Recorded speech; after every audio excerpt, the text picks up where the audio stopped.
So yung lesson ngayon is about transformer. So ano nga ba yung transformer? Yung transformer is pinapataas or pinapababa niya yung AC voltage. So for example, sa planta, or meron kang, let's say, 10 volts, no? So gusto mo yung pataasin. So gagamit ka ng transformer to step it up. So meron tayong transformer na ginagamit. Or yung transformer na yun is ganito yung circuit diagram niya, no?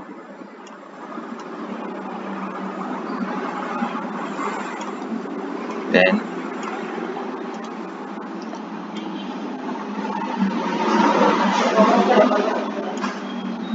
so sorry sa drawing, no? Meron tayong primary and the secondary coil. So yung primary coil is nakakonect siya sa kung anumang voltage source yun sa AC voltage source. Then yung current natin is dadaan siya dito.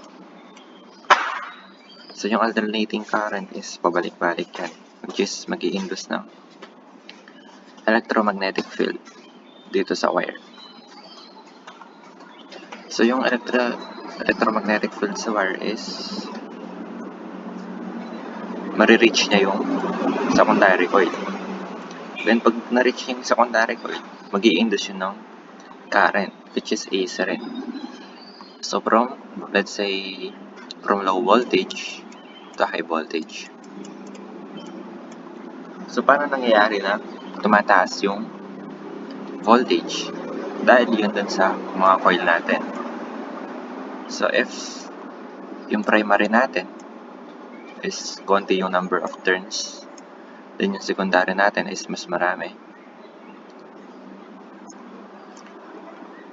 So magkakaroon tayo ng voltage increase dun sa secondary transformer.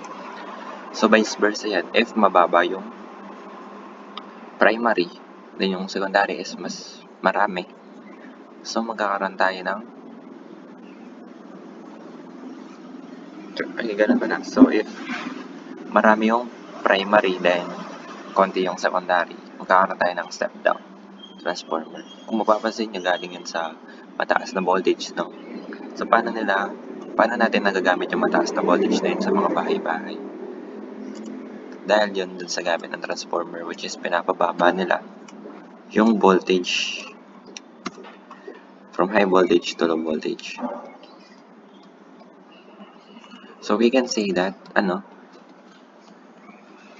number of turns, which is the number of turns in the primary coil, is directly proportional to the voltage in the primary coil. So we can also say that the number of turns in the secondary coil is directly proportional to the voltage in the secondary coil.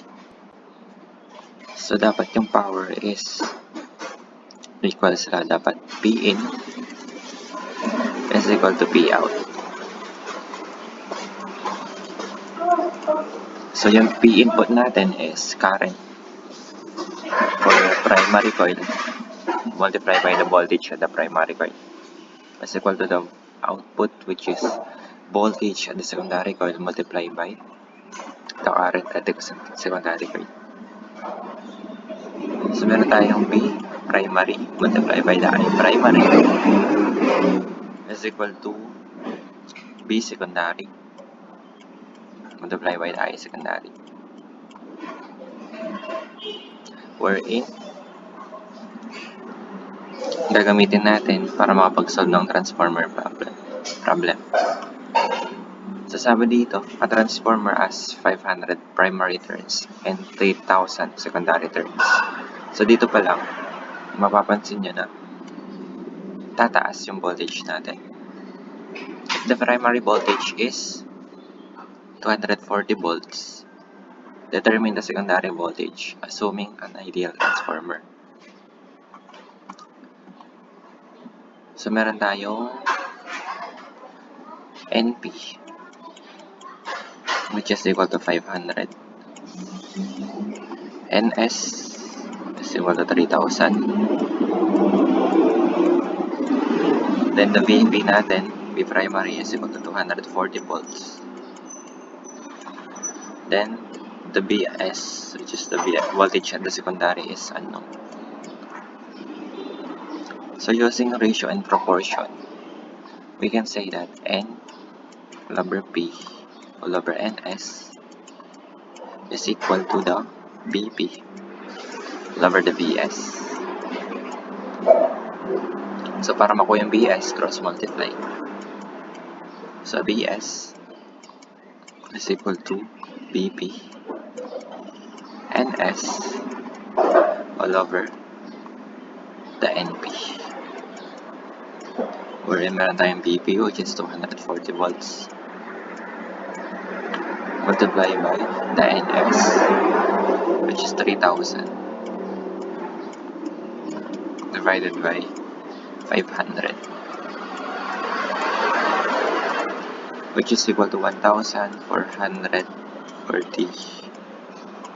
volts. So ito yung answer sa first problem.